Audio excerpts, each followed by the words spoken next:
એસટીઆઈના પેપરની અંદર બીજો એક પ્રશ્ન હતો, એડીબી એશિયન ડેવલપમેન્ટ બેંકના વિશે 3 વિધાન આપેલા હતા કે સભ્ય દેશોને ઇન્ફ્રાસ્ટ્રક્ચર, આબોહવા સ્થિતિસ્થાપકતા એટલે કે ક્લાઇમેટ રિઝિલિયન્ટ અને સોશિયલ ડેવલપમેન્ટ, અને એ બધા માટે ફાઇનાન્શિયલ અને ટેકનિકલ હેલ્પ, નાણાકીય અને તકનીકી સહાય પૂરી પડે છે.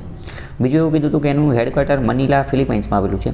અને ત્રીજું એવું કીધું છે કે એડીબીના મતદાનની સત્તા તમામ સભ્ય દેશો વચ્ચે શેર હોલ્ડિંગને ધ્યાનમાં લીધા વિના સમાન રૂપે વહેંચાયેલી હોય છે. હકીકતમાં આ વાત ખોટી છે. આ જે સમાન રૂપે જે વહેંચાયેલી હોય છે એ બ્રિક્સ બેંકમાં વહેંચાયેલી હોય છે. એ બ્રિક્સ બેંકમાં બ્રિક્સ દ્વારા બનાવવામાં આવેલ છે NDB, new development bank, new development bank.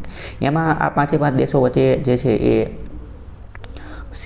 Voting power જે છે એ સમાન રૂપે વહેંચાયેલો છે. આમાં એવું છે નહીં. પણ જો કે આ આખી વસ્તુ જે છે એ સાલો પહેલાં મેં ચલાવી દીધેલી છે. એડીબીનો ટોપિક જે છે એ વર્ષો પહેલાં ચલાવી દીધેલો છે.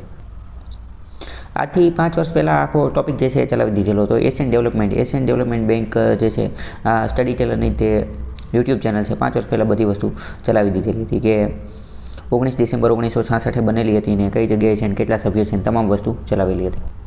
એની જે શેર હોલ્ડિંગ પેટર્ન જે છે એ પણ અહીંયા ડિટેલમાં ચલાવેલી હતી અને એની ઉપર સૌથી વધુ ફોકસ કરવામાં આવેલું હતું કે જાપાન અને અમેરિકા જે છે એ બેયના 15% શેર છે. જાપાનના 15% છે અને અમેરિકાના પણ 15% છે. બીજા નંબરે ચાઇનાનો શેર હોલ્ડિંગ પાવર છે કે 6% અને ભારત જે છે એ 6.3%. આ બધું ડિટેલમાં ચલાવેલું હતું. એનું હેડક્વાર્ટર જે છે એ મનીલામાં આવેલું છે. અહીંયા એ પણ ચલાવેલું હતું. તમામ વસ્તુ ડિટેલમાં ચલાવેલી હતી.